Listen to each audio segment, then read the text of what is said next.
Hi, everybody. I'm JD, and this is Laritza. And thank you for joining us. Today is the Card Custom Home and Architecture podcast special episodes where Laritza and JD ask each other questions, and we just see where it goes. And last week I asked Laritza questions. This week I think she's going to ask me some. And our hope for these question and answer sessions is just to get you guys thinking. Like, she asked me from the non-designer perspective, even though she's a great designer, and I tend to do them from the designer's perspective. And so today I'm excited to see what she has in store. And thanks for joining in and listening. If you've got any questions you want us to ask each other, you can let us know, and we'll try to include them next time. All right, Laritza, what questions do you have? So Friday's episode, you talked about the importance of the personal story in the home design. So I have some questions specifically related to that. So you can elaborate or clarify or just provide further insight. You said everyone's story is as epic as the Iliad or the Odyssey, and that their home is an inhabited way of telling their story, where they've been, where they currently are, where they're going. Can you explain how that is so? Yeah.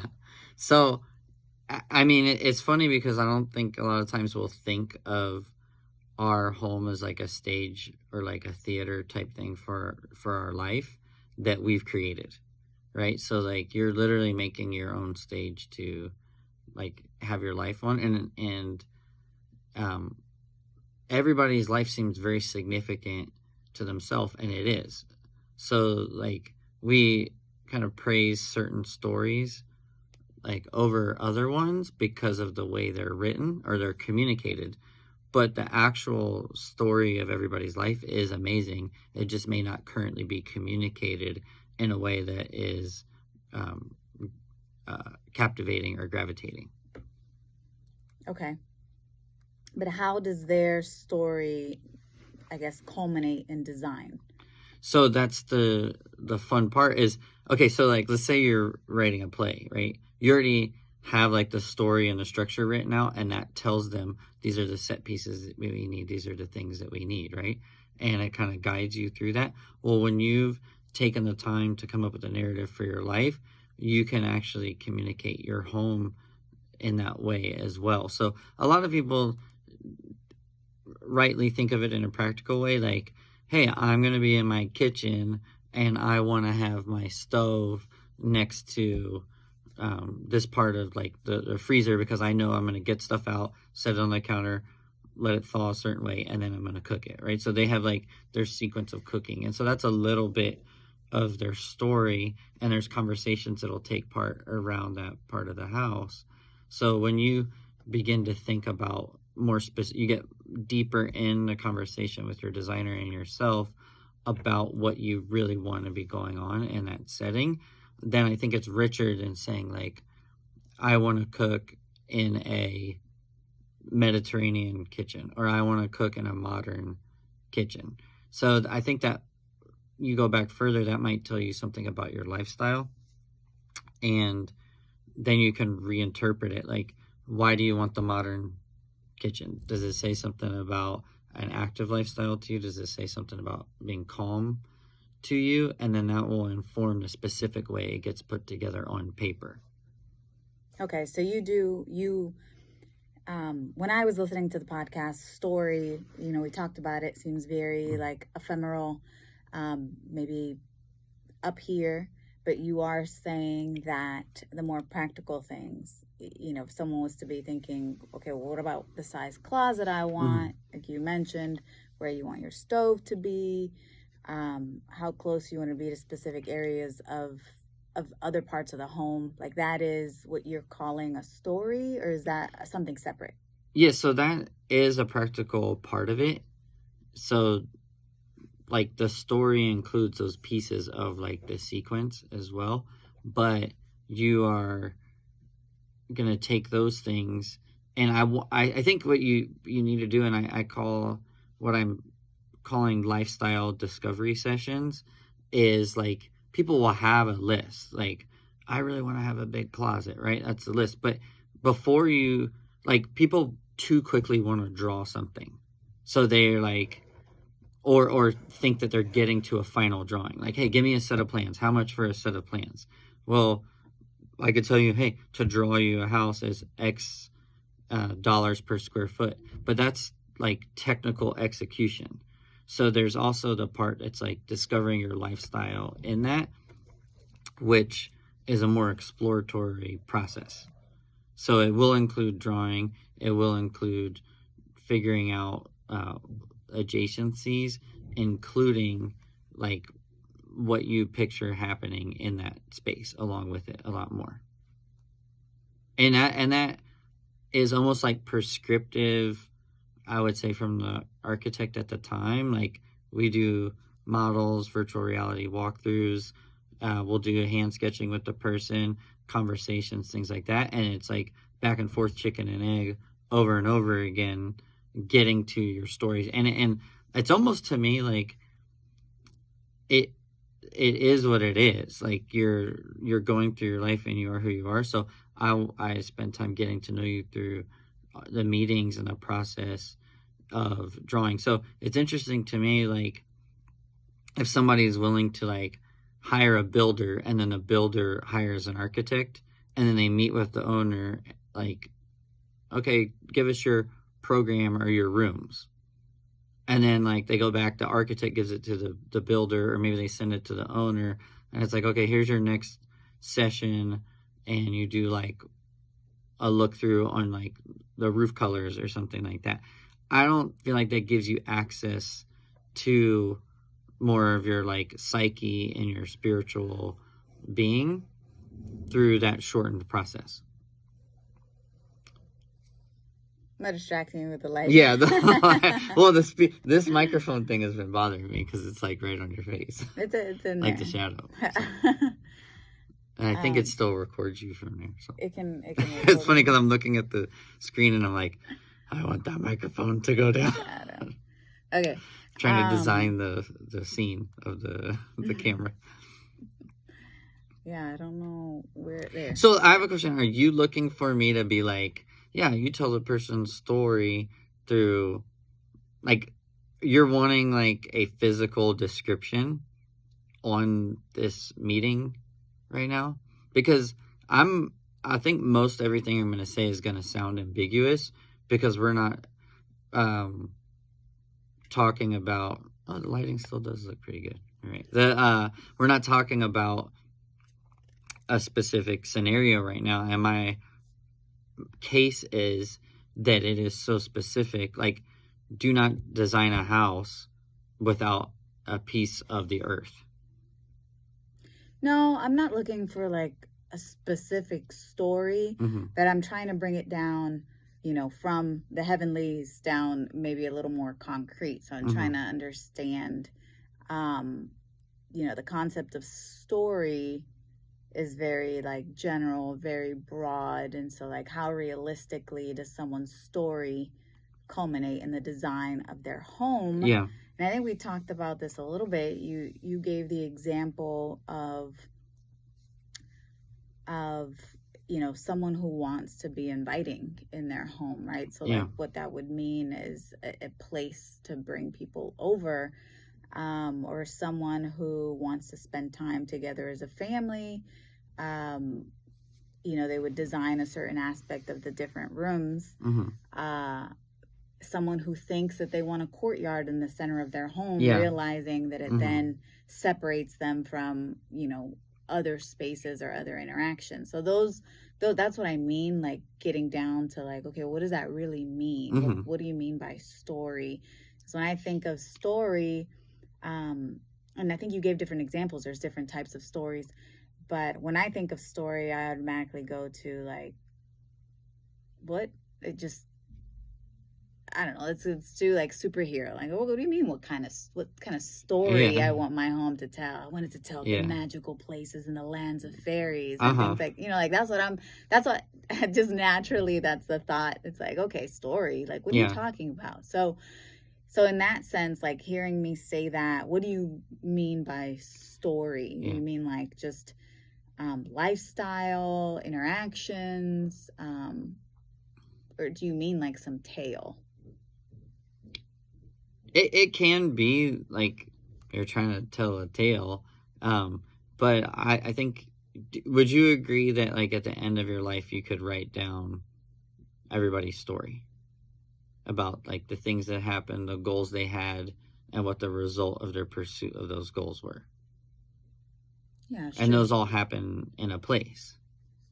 So then it's like the home, and it's funny to me because what happens is to tell that story, you describe the place, right? And that creates the setting. So the easiest one I was trying to think about, like, it's funny to me that the ones that stand out the most are like the idea of like the palace. So like when you tell like a story, you like describe or it's like the palace, or like poverty, or like the haunted house, or like the villain lair. Like those are all things that are very evocative that we think about. They're like exaggerated in a way. And so for you telling your story, it's like pulling out, in another episode we talk about like the DNA, like those stand out because they're so specific, right? Like it's a haunted house, it's a palace for a princess, right? Well, the truth is, like, every woman in her home is like the queen of her home, right? So it's like, if you can find out what your realm is, and you really want to extract that for yourself, then you're going to present that in a certain way. So for example, in our area, in our culture, we have to put a porch on the front of our houses, right? And so you're going to be communicating a certain thing through that. In Japan, there's a lot of places where you'll see, especially now, like the whole front of the house is completely blank, right? And there's like a door on like the side, and they're communicating a different thing. And so you can deliberately treat those in a certain way to communicate something about yourself. What if you're like in the neighborhood where you like, they're asking you to put this wraparound porch on, but you like the neighborhood, but you want to like be more private to yourself, and you really care about your internal family spending time together? Or if you're the person who really wants to invite people into the home, so then there's like an architectural move or architectural piece that would contribute to that. Okay. But say this though. Once you have that part of that scale of the DNA, that's going to inform all the different things that you do, like the way you orient the stair, the way you make the stair, whether it's pointed at the street, whether there's a wall with some shrubbery that you move around to get through that. That whole sequence is communicating a mood to people, right? Like can the mailman walk up to the front door, or is it like you have a mailbox like in a little knee wall or something? Like things like that, practical. The sum of those communicate who you are in that first entrance to the sequence of entrance to the home, right? So that whole one thing is just like a theater, and in and of itself, that's like a scene, right? And the elements, if they're not coordinated correctly and brought together in a meaningful way, it could be haphazard. So I would say, like, figure out what that, like, your initial DNA may be like the retreat for you, right? And then you're going to communicate that whole entry sequence through that way. And it might be one where it's like a retreat, but it's a place that's active, or it might be one that's primarily about repose. And even in one home, you could have you could treat those as different scenes and have different areas for those things. But I'm specifically talking about entrance right now. Okay. You on Friday's episode, you also talked about the importance of spending time either in the current home of the client, or also talking about if they have a piece of property, visiting the site. And you talked about different seasons that the site goes through. How important is that? Like if practically, it's not practical to have a site sit for, through 4 seasons and check it out and how it grows and changes throughout the seasons. But it may be impractical even to visit, more than once if someone's located in a different part geographically. So how important is that to the execution of a good design, or is that just your suggestion if it's capable?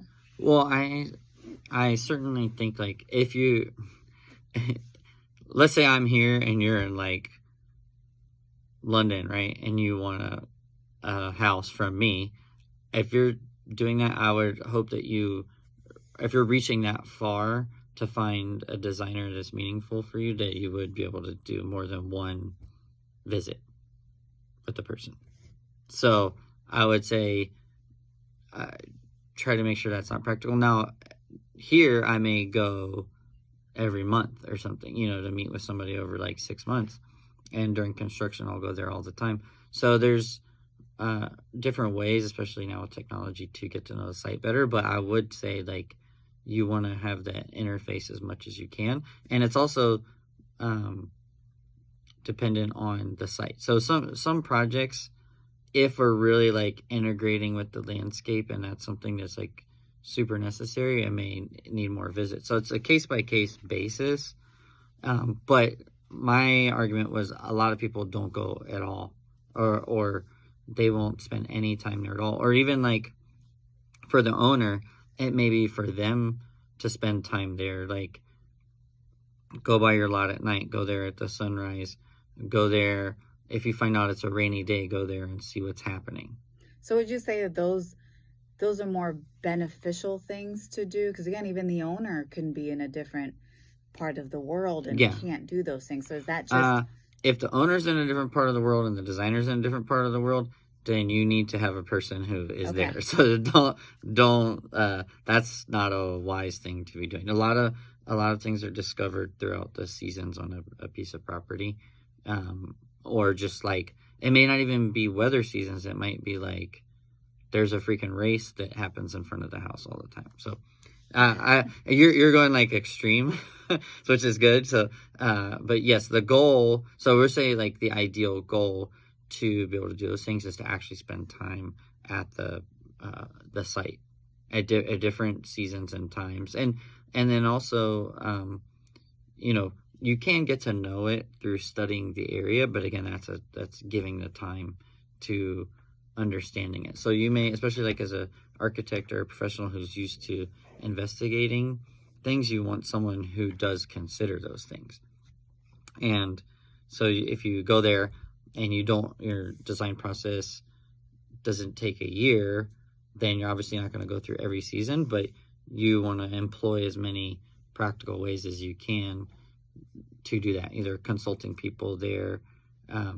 It could be talking with the neighbors, finding out what it's like during a certain season there and things like that. So yeah, if you don't have that time, then there's other ways to pursue that information and understand it.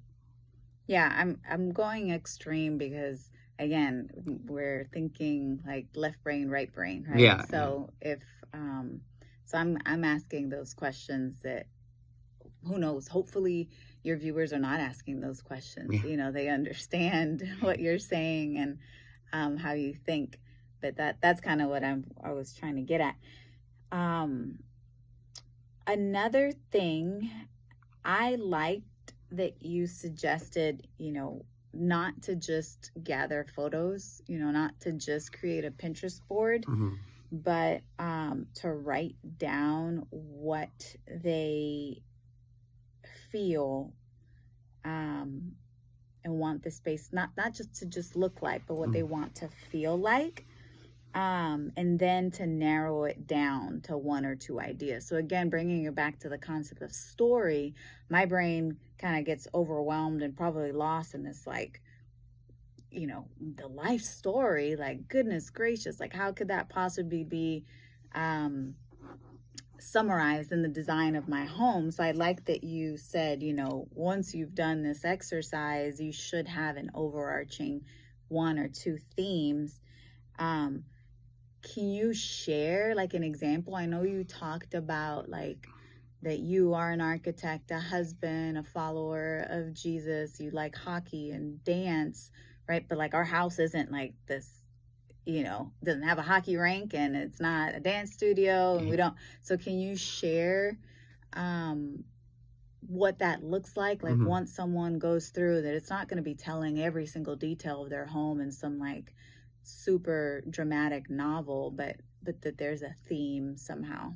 Yeah, well, it's funny because like in our home, for me, one of the biggest ones is we actually do like to dance together, and our downstairs was created like basically it's one room and you can move all the stuff out of the way to make space for that, and that's probably the biggest one that got incorporated in the house. So yeah, it's sorting through those things, but you want to know all those factors because they may influence one part or the other more practically.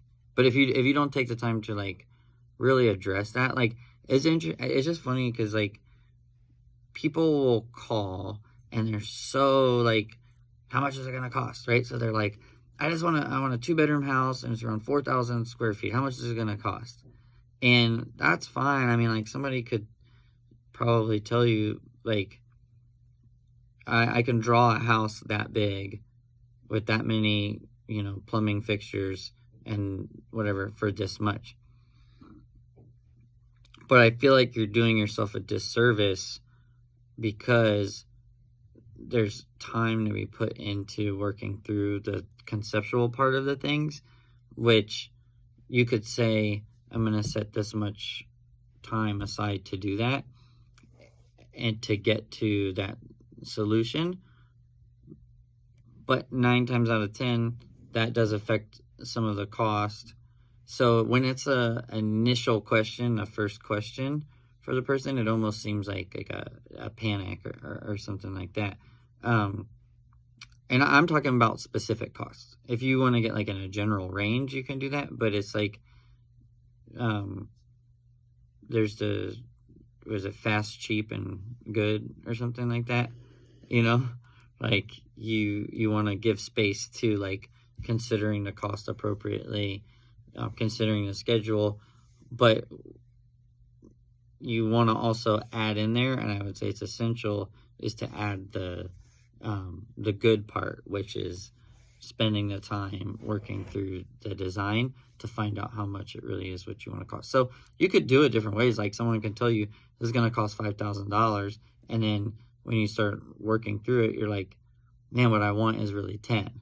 So then it's just being open to spending more money in reverse. But I think it's better to just, if you get a piece of property and then spend time exploring design options for what you could do there before just saying, I want this one, like I want a house right now, and saying, I already know what I want. I've even got a sketch. I found something on 10,000 Plans or another builder in town.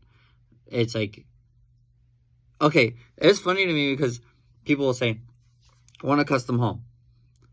And then it's like, and I found this plan that another person did on another lot, and I basically just want that. And you're like, well, what are the specific things? And you're like, they're very different than you. And I bet if they did that, they probably didn't even have a house that was really that tailored. Or I'm trying to think of it as like couture, right? Like the fashion thing. It's like when you see, pick a celebrity that you like, just for fun. I don't know. It makes it more fun. Oh, you want me to pick a celebrity? Yeah, just pick somebody. Or it's not, you don't have to like them. Just think of somebody. Rihanna. Okay, so if you see Rihanna, right, and then she shows up and she has like a couture dress, like from what I understand, they like sew it onto their body basically. So they've taken all the measurements of the person's body, and sometimes they'll actually even like put it on and it's sewn to fit them that day because it's so specific. I think that each person's life deserves that for the space they live in if they want it. That's probably the best way I could put it. Yeah, I think the last part of that is the key, if they want it. Yeah, if they want. I mean, you don't even have to have a custom house. You can. Yeah. You might love something else But you people see. think that they want a custom home and they don't, or they have a different. Yeah. Well. Yeah. Sorry. There's different levels. So someone may want a piece of land. They don't necessarily care about the specificity of the home. So who I'm communicating to as like the people who like see something in their head, they're like, I have to have this specific thing, or I want this, like I'm there to bring it out for them in an architectural sense. Like I want to get some of our clients on here to talk with them, because it's like a lot of our clients will be like, I have this specific vision in my head, and I know that's the key. When I hear someone will say like, I want people to like be gathering around this thing, or I want to be in a space so that I'm thinking different, or I want to wake up and I want like this room where I'm being flooded with light on one side, and then at the end of the day when I come home, that same room I'm in, lights flooding in from the other side, and it sets the tone for my day. Like when you hear someone with those desires, then I feel like it's just like a whole different scenario of designing for them. So would you say, so back to the Pinterest board thing, like if people are just looking for photos, there's a missed opportunity of getting what they truly want. Like the example that you gave about, oh, I want to wake up to, light, and I want to, in the night or at the end of the day, like the sunset is illuminating, this way. Someone who's looking at a photo and just taking that for face value, you can't really incorporate that. So writing down how they want to feel or how that photo makes them feel. It could really just be that photo is somehow invoking a feeling, and they didn't even think about it. Okay, so one thing that is very important to remember is a feeling always comes from a thought. It's not like not everyone who's going to look at each picture is going to have the same feeling. And so the reason you're having that feeling is a thought. And so you want to write down that thought, or like the top few thoughts that you have about a space. And then that's what I think you want to hold on to. So, okay, so I know we don't have a photo here, but I have one in my brain. Okay. I'm thinking about this room with, white walls and long white curtains, and let's say they're partially open, so it's a lot of filtered light coming through. It's daytime in this photo. They've got a nice, say, tan, soft sofa and some plants, and there's a throw blanket over the sofa. I'm picturing that. I can see it. I don't know if my description was sufficient enough to have you picture it. Oh, yeah. But if someone has that pin on their board, what's an example of like what are they feeling, or why do they like this photo? I know that we're well, you're thinking of what feeling do you have specifically? Honestly, I was trying to be, just set myself apart, like unbiased. So I thought of a picture. I didn't think of. Well, when you think of that one, what do you feel? What's your tell me the first thing. Cozy, perhaps. Okay. I would say that might be a feeling that, awake. Is that a feeling? Yeah. No, I mean, my thought is cozy could clean, be a feeling. I'm trying to think of like, it'd be better if I had a photo and I'd be like, boop. Okay. So is the thought though, like, I want to be clean, or I want to be cozy? It feels nice to be clean and cozy. It could be could be a thought. Well, I still think it would be like, I want to be. Yeah. I want to be that. And so your thought is like, this is a nice place to be, I guess. So, all right. So let's say you're looking at that, right? You have a specific piece of property. This is like one of the key things. The light is coming in that curtain. from a direction at a time of day. When are you going to be in that room? Are you going to be there at 8 a.m.? Or are you going to be there at 5 p.m.? Is your lot facing north or is it facing south? In order to create that feeling, it's sculpted by those things. And so I've had, some people may resist this term. I like to embrace it, is hyper rationality. So you're not thinking like, I want long curtains, I want this lacy thing. You're thinking you want to have that experience of being in this room with sunlight that is cozy.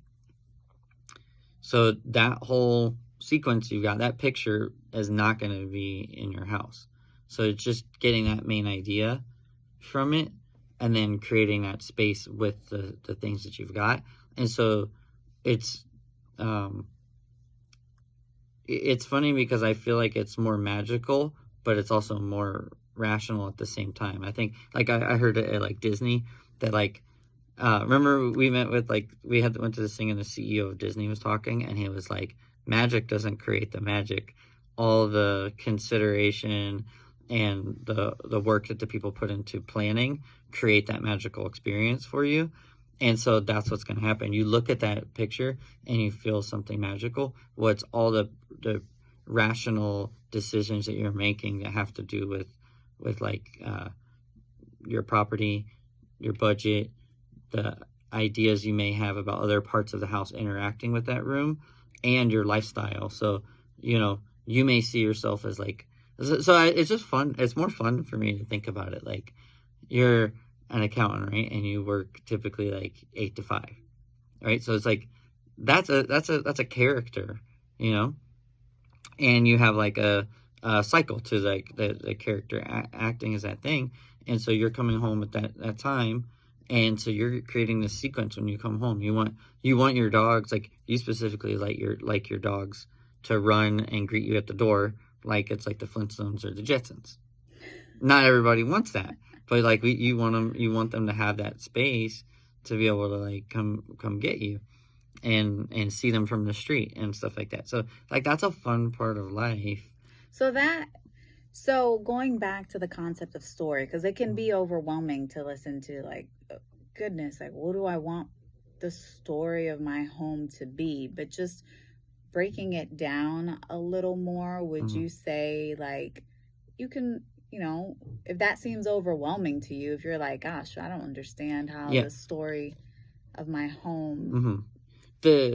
A book could be like summarized in like a sentence, or you can read the whole book, right? And it's impossible to read the entire book at one time. So it is taking the time to work through those things in your life, and then it is like there's one overarching idea. My home is like a space to think, or the space to grow, or my home is the refuge, right? Or I would say like our home is like a place to explore or experiment or like create.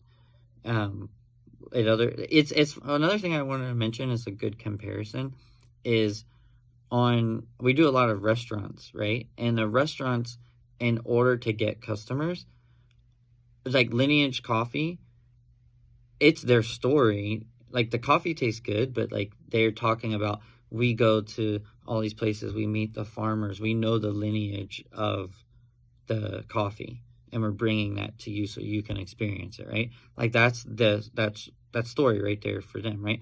Or like Black Bean Deli is like, it's a multi-generational Cuban family restaurant, and Andy is keeping that those family recipes alive, and he's letting you experience what they brought with them from Cuba. Like, I'm getting chills just thinking about it. So they're very used to summarizing what they're doing in this interaction they're having with you at the restaurant.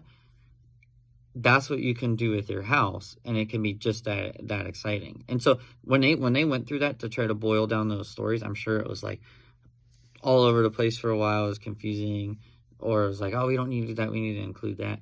And then you get to like that statement or that seed that the rest of the stuff grows out of. So that's what we're here for. Maybe it is overwhelming what we're talking about. I'm here to take people through the enjoyment of learning about their life and like figuring out a seed to like use their house as like a place to experience that from. No, I absolutely do. Like I would say most people don't think about this, and so you talking about it may be the first time that they're even thinking about it. And I go back to that exercise. Like if you want a custom home, you know, it's probably you have this image of what you want, but not to stop there, to think, okay, what do these images mean to me? And that's what you said. You're like, take those pictures and write down how you feel, what you like about them. And that's kind of, unless, you know, if you don't already have this overarching theme, that could be a starting point, you know, for coming up with, forget, you know, like let go of the, I want this Mediterranean home, I want this home. Like start with those feelings, and then you as their architect helps to guide the design. Earlier you mentioned the entryway, like there was one decision that kind of impacted the entire design. So like once you have those thoughts or those feelings, it's your job as, you know, their architect to kind of execute the beauty and the practicality, I guess, of it. So well, one other thing I just thought of too, looking at the pictures, writing things down, I feel like a good exercise to do is like when people write a book, they may not know the final name, but they'll title it like working title, right? Like I like this one, the Han Solo movie. I think Solo Cup or Red Cup was the working title for it. So that's more like funny. But if you can write a title for your house and then like a one statement summary of what that is, that's like your gut feeling. And then when you get through the design substantially, I would say, you can do a final name and a final statement for it. And it may be the same or it might be slightly more specific to that. But that's a really good thing, I think, that if you want like a really bespoke custom home, is going to have a title. And it might even, like the end title might be your name. I don't know. But that might just speak about like what you think about the house. But it's like, I literally like the houses that have names, you know. So. Was there anything, we talked about some of this stuff, was there something that you remember that we talked about, or? I don't know, but we have time for one more. Do you have any more? I'm hungry. Okay. And I hear your stuff. Okay. Man, this was a lot of fun. It gets me thinking too, like I always want to, like, I'm a visual scavenger, don't get me wrong. I am like saving pictures. I have so many cutouts of things that I can't wait to put in people's house when I find the right story for a house to put it in. Yeah. Well, again, it's like more work goes into making the iPod, right, than it would just some other random thing. It's that specificity that brings that cleanliness and thoughtfulness. I like what you said, that whoever the CEO of Disney, it's not magic that makes the magic. It's all the stuff in the background. Yeah, it's the care and attention and consideration that makes magic happen. And so I do all those things, but it's like you can't just say that's going to be it. At some point, you got to let the Pinterest pictures go, the house pictures go, the Instagram pictures go, and be more specific. Like pick the top one or two, or like you'll be scrolling in your mind forever through stuff. And so have fun. I'd be interested even if you don't own property or whatever, if you have a name for your future house and a statement about what your future house would be, I think it'd be fun to think about that. Laritza, thank you for joining me. Everybody, thanks for listening. And on Friday, we should be back here for the regular one. We talked about land. We talked about the idea of the home.